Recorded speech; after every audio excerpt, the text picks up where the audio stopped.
Las características arquetípicas de Moisés.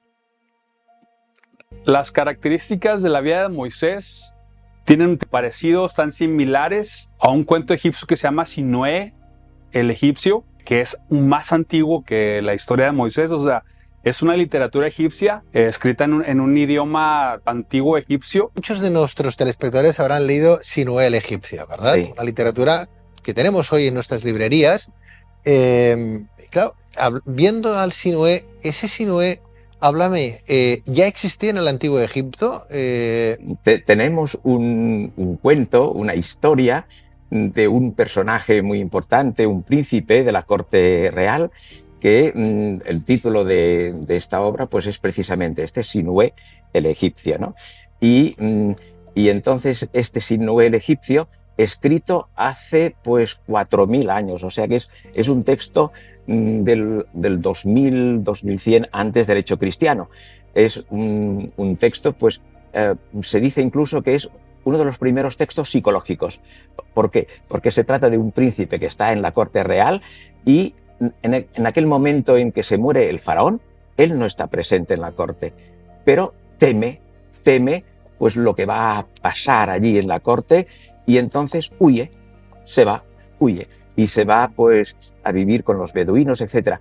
Es la mismísima historia que nosotros leemos con Moisés. Hay trozos calcadísimos de lo que es la figura de Moisés. O sea que el Moisés de nuestra literatura católica cristiana, el de la Biblia, sí, resulta que sería un parecido, un parangón, una copia, un disimulo de lo que fue el Sinué el egipcio, el libro ese príncipe, sí. Y este cuento habla de una persona similar, o sea, parecida a la vida de Moisés, que estuvo en Egipto, que huyó y lo que ya se hizo una vida y lo que después regresó. Así, igual como lo vemos en la vida de Moisés. Es muy similar a la vida de Sargón II.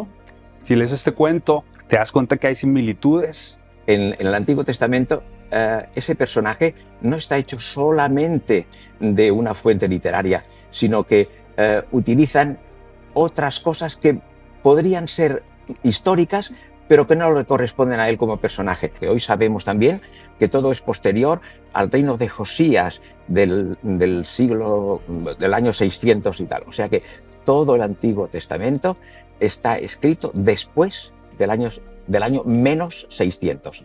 Y esto es también muy importante. Y entonces los que hicieron esta obra literaria pues cogen cosas de Egipto y algunos hechos de otros personajes y hacen un conjunto, una amalgama, y presentan un personaje como es Moisés.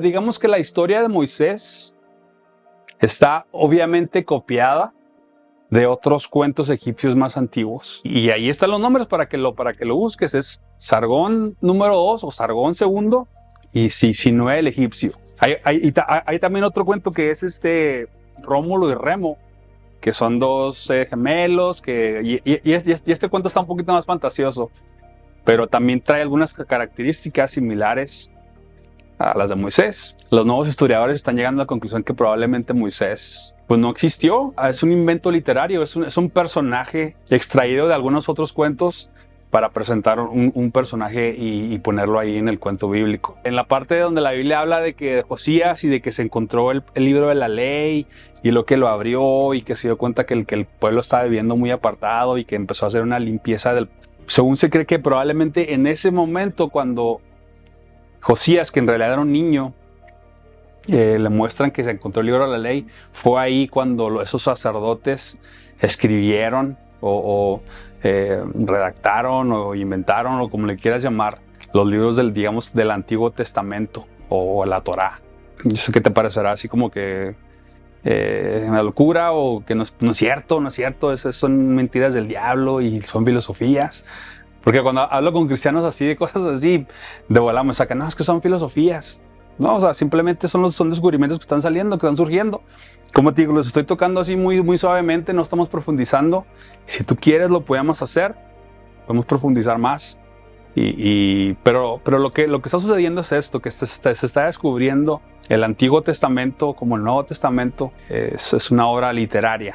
¿Tú crees que Dios, el creador de todas las cosas, iba a utilizar un plagio o un personaje que nunca existió para basar el sacrificio redentor de la humanidad? Piénsalo. Jesús murió en una cruz, derramando su sangre y muriendo, basado en la ley de Moisés del sacrificio de corderos y el derramamiento de sangre en el tabernáculo para perdón de pecados. Si Moisés nunca existió, ¿crees que Dios utilizaría un personaje ficticio para crear el plan redentor de la humanidad?